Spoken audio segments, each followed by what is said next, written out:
especially the high school students. But it's a very informal thing. We just wanted to feed you para you're happy na before you go home. But nonetheless, we'd like to thank all the guests that have arrived today. And it's a very small ceremony. It's really just to give recognition. It's not just, it's really a big important thing for us that we want to give recognition to the students that have participated in our poster making contest. And our contest actually is TMC for Kids, Healthy Eating Plate, a poster making contest on good nutrition. And this was open to high school students in our nearby schools. And this was spearheaded by our nutrition team. We call ourselves the Nutrition Management Services. There are only a very few nutrition teams in the Philippines. Not that many hospitals have nutrition teams in the hospital. We are privileged to have one. It's also a project of the section of nutrition of the Department of Medicine, but we also partnered with the Center for Developmental Pediatrics from the Department of Pediatrics, of course, with Dr. Jackie Navarro as head, and I'd like to thank her for being here. My own boss, who is Dr. Ray Resurrection, who is the head of the nutrition team, could not make it today. So I'm representing the entire nutrition heads, including the ladies hovering about at the back, who are from the nutrition team as well. And so what was the purpose of this whole contest? And actually what we wanted to do was to really highlight that Medical City does not only stay in the four corners of the hospital, or the four walls of the hospital, and we want to reach out to the communities around us. And our aim is really to keep the community healthy. So it's not just dealing with the sick patients. If you notice, the hospital is for sick individuals, but we do highlight a lot of things about wellness. And one of the key factors in wellness is good nutrition. And we see that teaching the young especially would be the best way to do it. We have to start them young so that it moves on until they grow older. And hopefully the next generation will keep doing the same thing.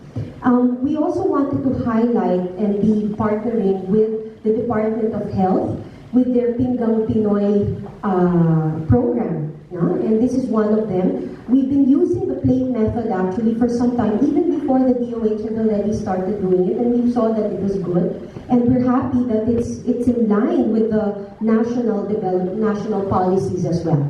So we want to do that as well. We also want to get the youth interested in health. So this is one way that we saw maybe their artistic talents, and it did come out. And you will see with the winners this afternoon, who we are going to also honor. But even those who did not win, we appreciate their role and their participation. And we really, don't worry, we may actually use your materials for educational materials, educational tools, to teach other kids how to eat as well. So your pictures and your posters, your contributions, we may be able to use also for our internal use in the hospital for teaching purposes. Okay, so what we did, the mechanics of the whole program, for those who do not know, we actually invited several private schools in the San Juan, Mandaluyong, and Quezon City areas to participate in the contest. This was open to students from grades 7 to 12. And we actually asked about just 5. We weren't sure if we could take the deluge of too many entries. So we wanted the schools to taper down how many, at least 5 students or 5 entries per school of their interpretation of the Pinggang Pinoy. Okay, so if you notice, when we were showing you the AVP, there were so many different interpretations, okay? And we like that. In fact, we said, oh wow, this is another way of looking at it. This is how the kids would probably want to see it. And then what we did was we got the top 3 posters, and but as I mentioned, the artworks may be used in future projects or educational tools in the hospital as well. I'd like to introduce you first to the judges, although not all of them are here. Actually, I think only a couple of them, or a few of them are here today. But I would like to introduce them. First is Dr. Mary Jean Guno. She's a consultant, pediatrics, gastroenterology, and nutrition of the Medical City. She's not here right now. She had to beg off. Dr. Lourdes Bernadette Tanchanco, training officer for developmental pediatrics of the hospital. Again, not here today. Mr. Marvin Estigoy, Vice President of the Advertising and Sales Group, Business Mirror and Health and Fitness. Sir, please stand to be recognized. Thank you very much for participating, sir. Miss Caroline, I didn't even know that. Because we call her lang Miss Carol, our mama son, okay? Caroline Cheryl Q. Hernandez. She's a dietitian. She's our assistant manager to Nutrition Management Services. Although Dr. Ray Resurrection is the head, she's actually the queen. Nobody can touch her. Okay? Dr. Maria Christina Christine Esreyes. Yes, it's double Christina. Okay? Christina Christine Esreyes. She's a consultant of the Nutrition Management Services. She's not here right now. Dr. Delphine Santos, the chairman of the Department of Pediatrics. And of course, Ms. Jessa M. Kagat, staff clinical dietitian of the Nutrition Management Services. Where is she? She stepped out, Maria. Okay, she's one of her dietitians. Okay, so with that, I would like to move on to just introducing the. May I ask Ms. Carol to help me in awarding our certificates. May I call on also Dr. Jackie Navarro to come up on stage to help me also give out the certificates. And then also Ms. Marilyn Forzuelo, manager of the product marketing group. Ma'am, if not for you, ito yung nagbigay ng funding sa amin. Okay? So you have to honor her. Okay? Otherwise, this would not have pulled through. Okay? Okay. First, I hope you don't mind. I'd like to mention the schools. I'd like to thank actually the 4 schools that participated. These are St. Paul Pasig. Thank you very much. We'd like to also mention Lourdes Hospital. Sorry ha, masyadong doktor, no ba? Lourdes School of Mandaluyong. Okay. LaSalle Green Hills and St. Pedro Poveda. Okay, also participated. And Immaculate, no, Poveda did not join. I'm sorry. It was Immaculate Conception Academy. I'm so sorry. Okay. So before we go ahead, I would like to just give a certificate of participation to the schools. May we call on, sorry. I'll just call one teacher if that's okay with you guys. Mr. Sean Marasigan, see, I always call you Dr. Marasigan. Okay, from St. Paul College, Pasig. We'd like to give you that and then give another.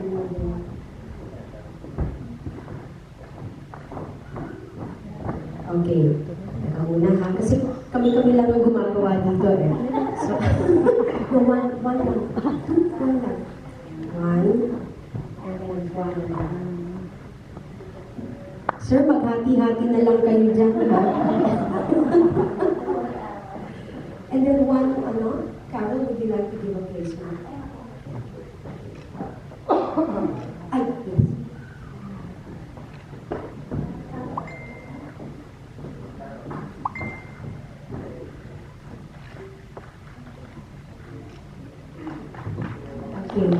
Thank you very much to St. Paul. We'd also like to call on, again, yung number 1 lang na nandito ha, Mr. Rafael Ordonez from Lourdes, CIO sa Lourdes Hospital. It's automatic. Lourdes School of Mandaluyong.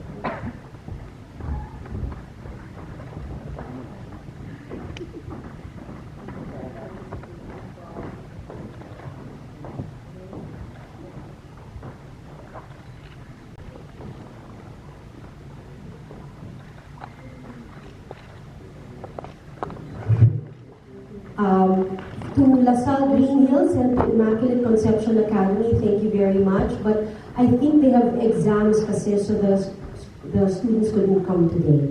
But we will be giving their certificates. We'll take it to them to their schools. Hala. So, ayun.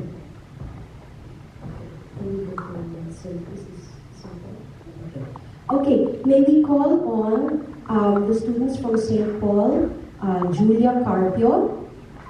Please come up on stage.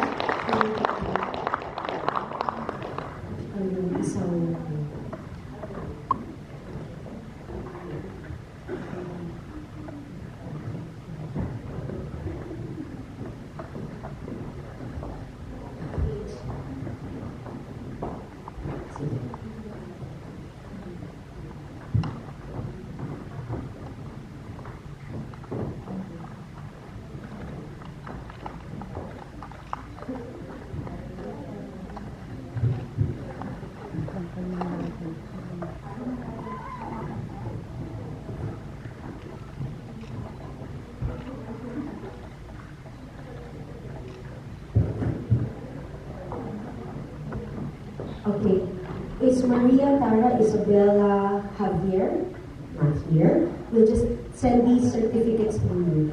Martina Honor Suyosa, am I correct?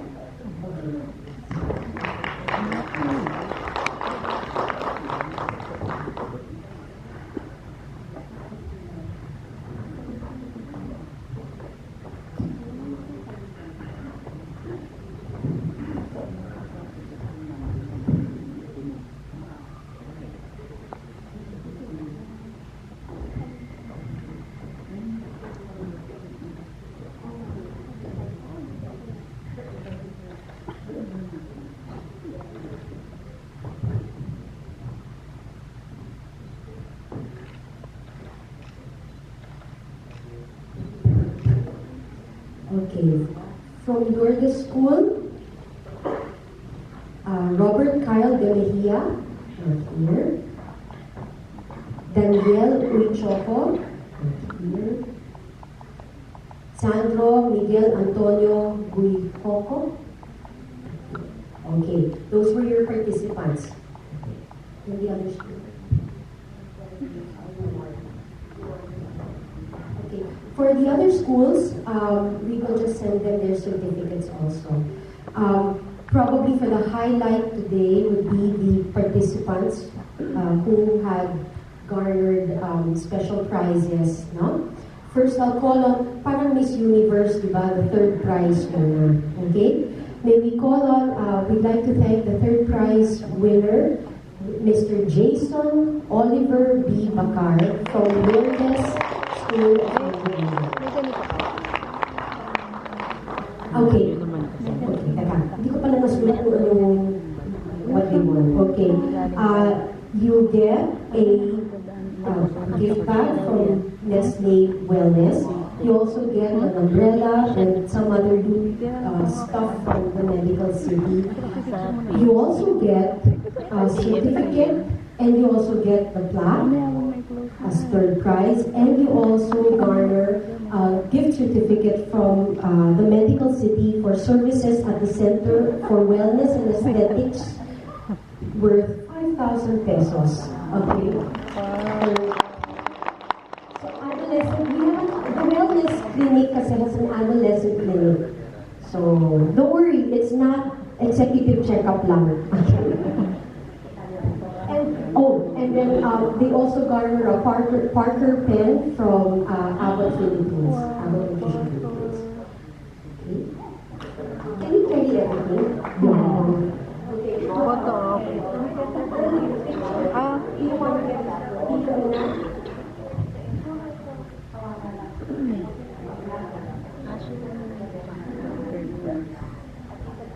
Hinggang Pinoy.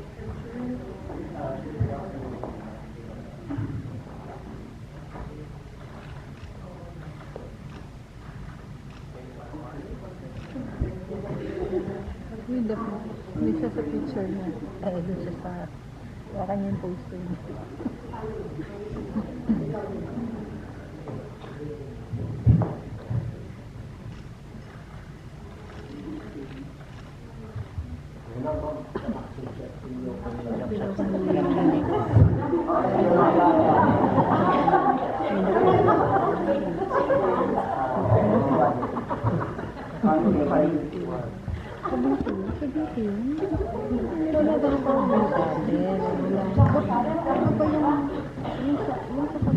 Congratulations, and thank you very much for participating.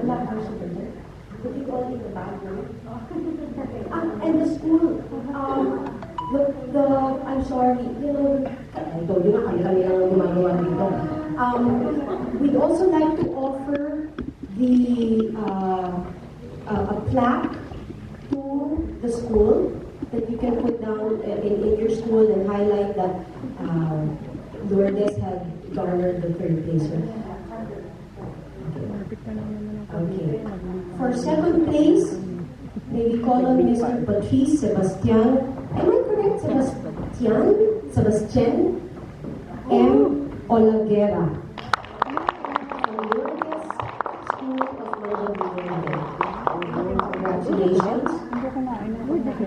You get the same thing, except that now it's in a different color, the black. Okay, it's silver. And if I'm not mistaken, the gift certificate is 10,000 pesos worth.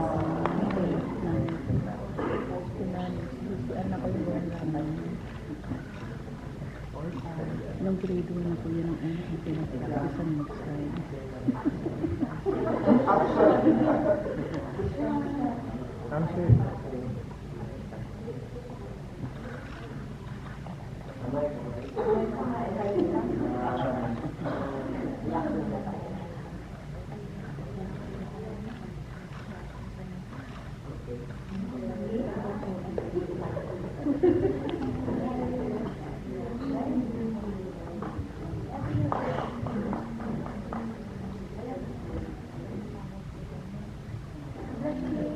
Congratulations.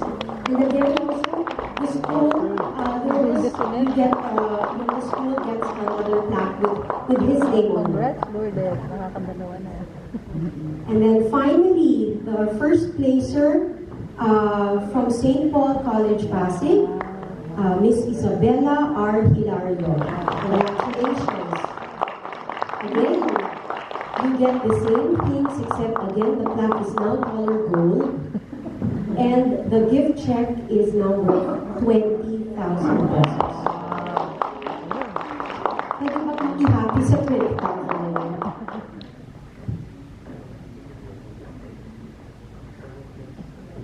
Congratulations.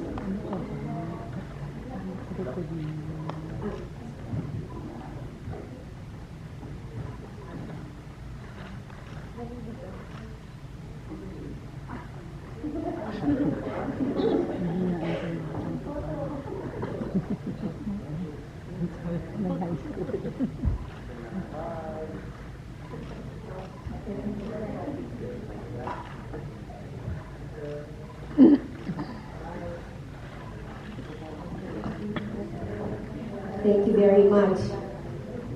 Okay. Well, I didn't think it was going to go this fast. Okay.